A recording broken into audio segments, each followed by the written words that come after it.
en fait, c'est une différence fondamentale, hein. La décolonisation, c'est un phénomène qui s'est déroulé dans l'histoire, hein, en particulier dans une époque, les années 50, début des années 60, hein, pour la France, globalement, 1954, 62, la guerre d'Algérie, la guerre d'Indochine un peu plus tôt. Bon, c'est un moment de l'histoire où des États massivement prennent leur indépendance, notamment en Afrique, du côté de l'Asie du Sud-Est et puis dans d'autres territoires, hein. La décolonisation, c'est aussi une décolonisation britannique.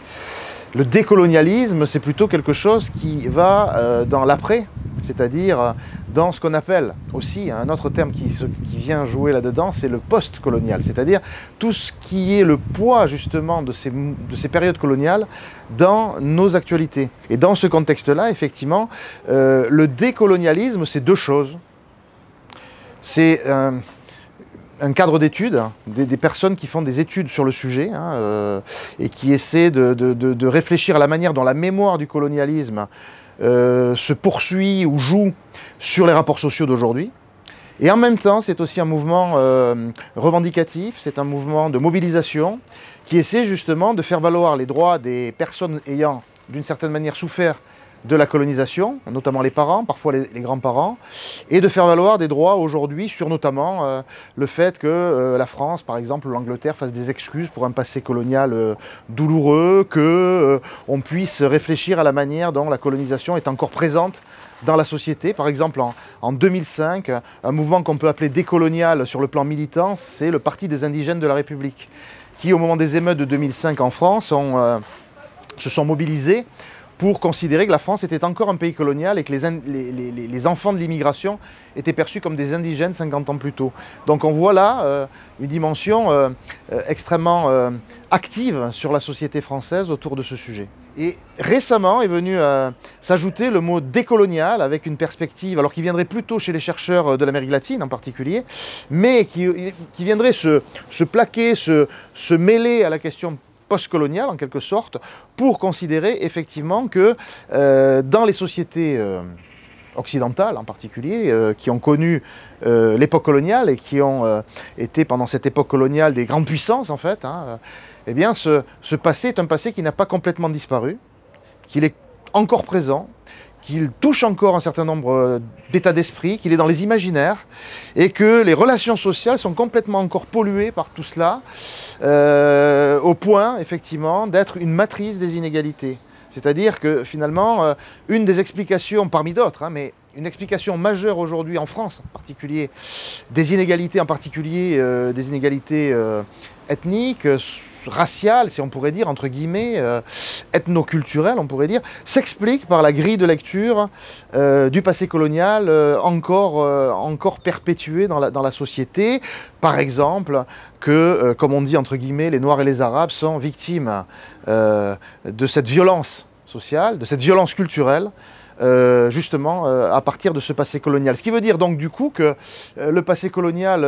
est omniprésent dans la société, on y fait en permanence référence. Pour les émeutes de 2005 par exemple, on a rappelé que le couvre-feu qui avait été organisé à ce moment-là était un couvre-feu qui avait été mis en place pendant la guerre d'Algérie, et ça incite aussi alors des structures associatives en particulier, notamment on pourrait dire de jeunes issus d'immigration, même si le terme il faut le prendre avec des guillemets, eh bien, est amené à aller chercher dans le passé des éléments de comparaison avec le présent pour considérer que ce passé, il doit être mis en avant parce que justement, il explique d'une certaine manière le présent. Donc on va les remonter parfois très loin, jusqu'à l'esclavage, pour expliquer des souffrances de ce qu'on pourrait appeler les racisés. Et d'une certaine manière, eh bien, l'histoire, hein, moi je suis historien, l'histoire s'invite, on pourrait dire, dans le débat aujourd'hui sur la société française et ces questions d'égalité, d'inégalité. C'est une grille de lecture essentielle qui vient plaquer du culturel, et je dirais même du mémoriel, sur du social.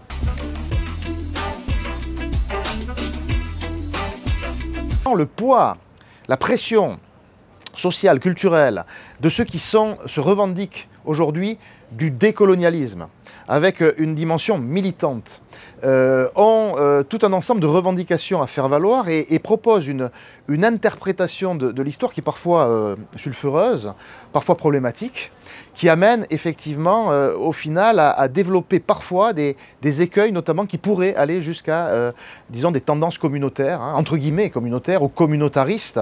qui seraient effectivement de revendiquer un cadre selon lequel pour être d'une certaine manière porteur de ces idées décoloniales, il faudrait absolument avoir vécu par la famille, par les origines, ces souffrances. Et ceux qui ne les auraient pas vécues seraient d'une certaine manière exclus de ce champ-là. Et du coup, effectivement, on peut considérer que d'une certaine manière, évoquer le décolonial a une grande utilité pour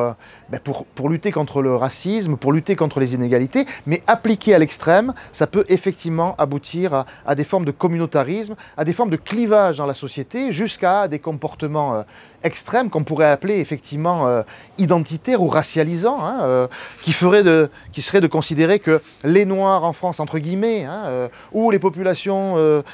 subsahariennes, si on prend un autre terme, ou les populations issues du Maghreb, auraient une spécificité toute particulière dans la société française que n'auraient pas les autres. Et donc, il y a effectivement une tendance qui pourrait aller jusqu'à la division et en même temps provoquer ce qu'on a pu voir récemment, c'est-à-dire des mouvements de rejet d'un certain nombre d'éléments de l'histoire. Hein. Je pense par exemple au déboulonnage des statues, à cette manière parfois un peu violente de vouloir revisiter le passé qui est convoqué dans les manuels scolaires ou ailleurs. Alors, bien entendu, c'est tout à fait nécessaire et salutaire de revoir ce passé, mais je pense que le déboulonnage des statues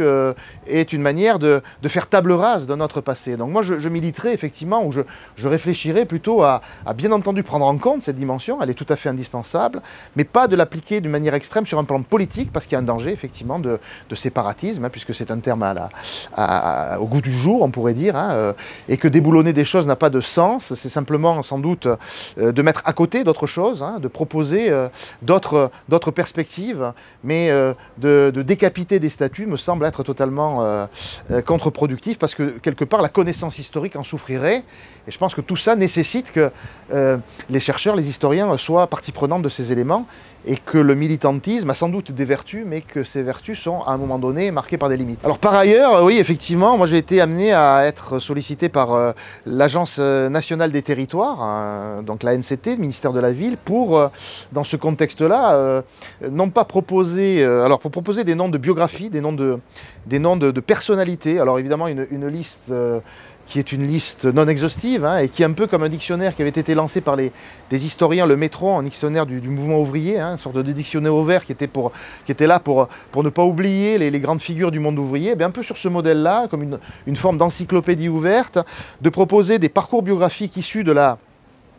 diversité, c'est un peu, comment dire, un peu global, des immigrations, mais aussi des mouvements de quartier,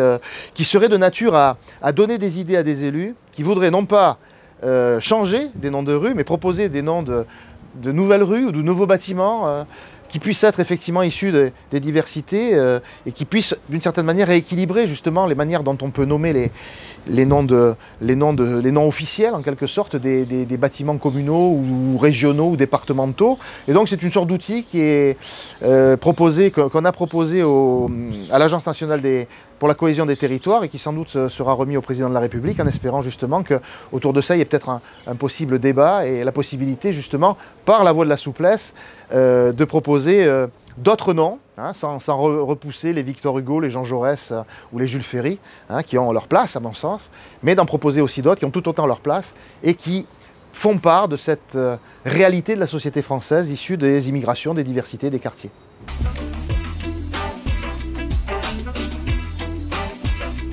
Alors il y a effectivement un clivage au sein du monde de la recherche en sciences humaines et sociales entre des chercheurs qui s'inquiètent et qui vont jusqu'à considérer que l'université est totalement polluée dans les sciences humaines et sociales par justement la pensée décoloniale, à partir des approches qui seraient justement tirées de ce mode de pensée en quelque sorte, et donc qui développe ce qu'on aime bien voir se mettre en place en France, des querelles de pétitions ou d'appels, etc. Et puis de notre côté, des chercheurs qui puisent dans ces dimensions. J'aurais une position tout à fait mesurée. Je pense que l'appel du Point est un appel qui atteste plutôt une forme d'inquiétude que je trouve abusive. Hein. considère qu'effectivement l'université française n'est pas gangrénée, comme certains ont tendance à le dire, par ces tendances-là. Ça n'a pas de sens à mon avis, et je pense que cet appel est assez lié au contexte qui était peu de temps après l'attentat dramatique contre Samuel Paty, qui évidemment a développé dans toute la société et parmi les chercheurs des formes d'inquiétude. Alors c'est vrai que pas rester insensible à ça, et que les chercheurs sont aussi amenés dans le contexte à avoir des positions,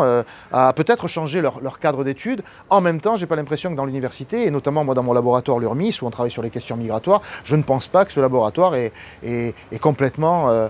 disons, accaparé par ces thèses-là. Ces thèses-là sont importantes, elles sont essentielles. Je pense que